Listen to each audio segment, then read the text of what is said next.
We're here with Seattle U head coach Suzy Barcomb after the Redhawks pull out a 71-64 overtime win over UTRGV to get the weekend split here at the Redhawks Center.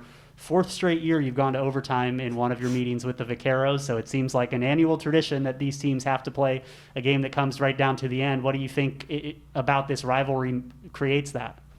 Well, I mean, it's good competitive basketball, you know. I guess it is a rivalry because we play such intense games. It always has been since I've been here. So, and maybe that's just what it is. It brings out the competitive spirit in each team as we take the floor. I also think it was a little bit more intense for us today because of our inability not to shut them down yesterday. I mean, could have been a W, but I'm really, really glad today was a W for us. You held them to 1 of 22 shooting for a stretch there to end the first half. They were 0 for 12 from the floor in the second half. What was the defensive mindset there coming into the game?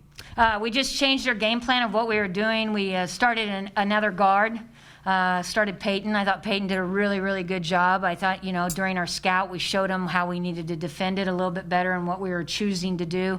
And I think probably for the most part, we did a really good job. I mean, 33 is a heck of a player. She is really, really good. So we gave her a lot of attention, but still, you know, we held Amara, and then, of course, Jordan Lewis, who tore us up last night, was at 9. So outstanding job by everybody on the floor who played tonight.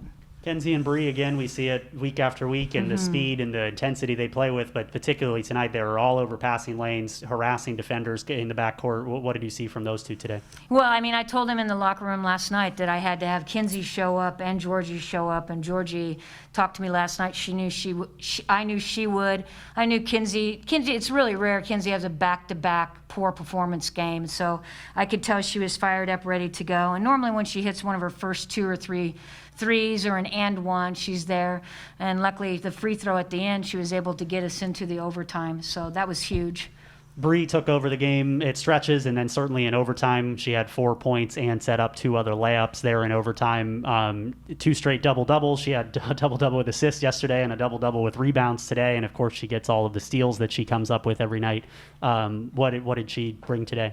I just went through her in those plays that we were talking about. We were trying to use the clock situation and drag it out a little bit. So we were bringing up Kinsey behind on one of the peels, but she's, you know, she understands the game. And I think she probably, a little bit like Kinsey, they thrive on the pressure. You know, they want the ball in their hands late in the game in order to make the big play for the team. So I think they both are like that. What's it mean to you as a coach to see a player like McKenna Shonifer come off the bench, and she played 12 minutes and had 8 points, she had a couple threes, she had 3 rebounds, and to see her, the road that she's taken to now be a contributing member to this team and play in a really big WAC game and make big plays?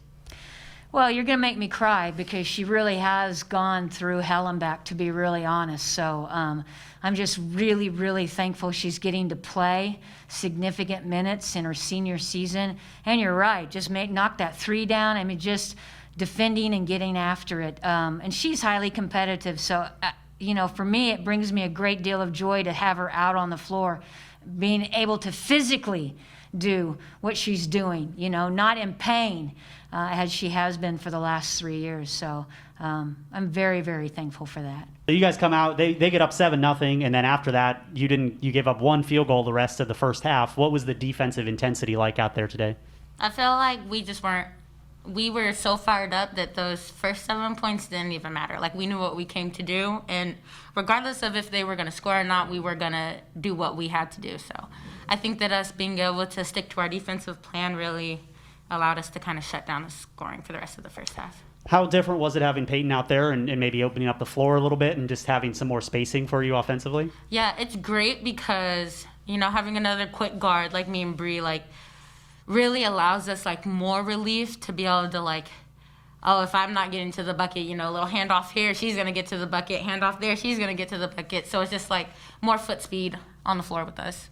You and Bree, again, we've seen it multiple times throughout the year, but your tenacity defensively, the ability to get out in passing lanes and make those into easy plays. What's the chemistry been like? And obviously it seems like you two really do play well together. Yeah. It's just completely, like, unselfish, just wanting to see each other get ours. And, you know, we just share the ball. We know what each other like to do. So we're pretty good at setting each other up and getting each other the ball in the places that we want them. Got the big teams coming up here the next 2 weeks. The last 2 weeks of the regular season, you play GCU, who's tied for second with you, and then you play CBU here on senior weekend at the Red Hawk Center in 2 weeks. Where do you see this team, kind of stacking up here as you get down the stretch of the season? I'm super excited to see what we're going to do this next 2 weeks. Like I said up in the locker room, we were seeded to be sixth in conference, and we've come this far, tied for second right now. Like, we're not even close to done yet. I'll say that.